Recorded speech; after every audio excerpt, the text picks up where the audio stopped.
La 8e journée de l'artisan organisée par le ministère fédéral de l'économie, des PME et des classes moyennes invite le public à découvrir le cœur des ateliers des artisans de notre pays. Des centaines d'artisans ont ouvert leurs portes le week-end dernier.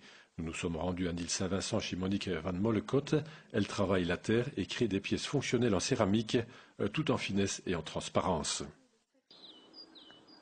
Chez Monique Van Mollecotte, tout est lumière et harmonie. Après une vie professionnelle trépidante, elle avait besoin de se poser, de se ressourcer. C'est dans la sensualité et le contact charnel avec la terre qu'elle a trouvé son bonheur. Voilà, ici c'est ma grotte. C'est mon antre, avec mes parents. Et le hasard des choses a fait que j'ai suivi un cours de poterie. Et puis là, la voie était toute tracée. J'ai suivi des stages, plusieurs potières, Véronique Bogart et autres. Et l'académie. Et la terre m'apporte vraiment la sérénité quand on entre en symbiose avec elle. C'est vraiment quelque chose de passionnant. Et Monique va alors explorer toutes les facettes du travail de la terre, s'essayer à différentes techniques. Ce sont des essais de coulage d'émail, donc mes premiers apprentissages. Et ici, l'émail a coulé, donc normalement il faut l'effacer. Mais je trouvais que le rendu des petits bonshommes était mignon et marrant, donc je les ai gardés. J'appelle la série des petits bonshommes.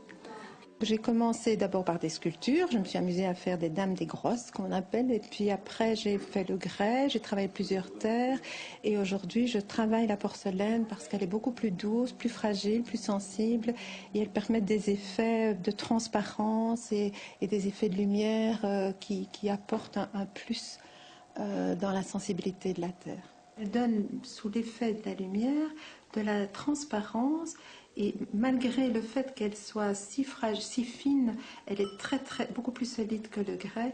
Et c'est extraordinaire qu'elle peut apporter.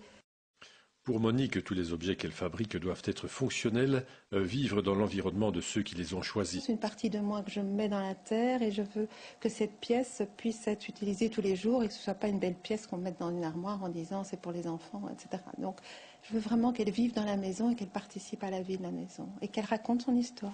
Alors manifestement, à vous entendre, le travail de la terre, c'est vraiment quelque chose qui vous apaise, qui vous rend heureuse. Oui, franchement, d'abord parce que vous êtes obligé d'être serein pour travailler la terre, sinon elle se met dans tous les sens, elle s'affaisse, elle a de la mémoire, elle tombe.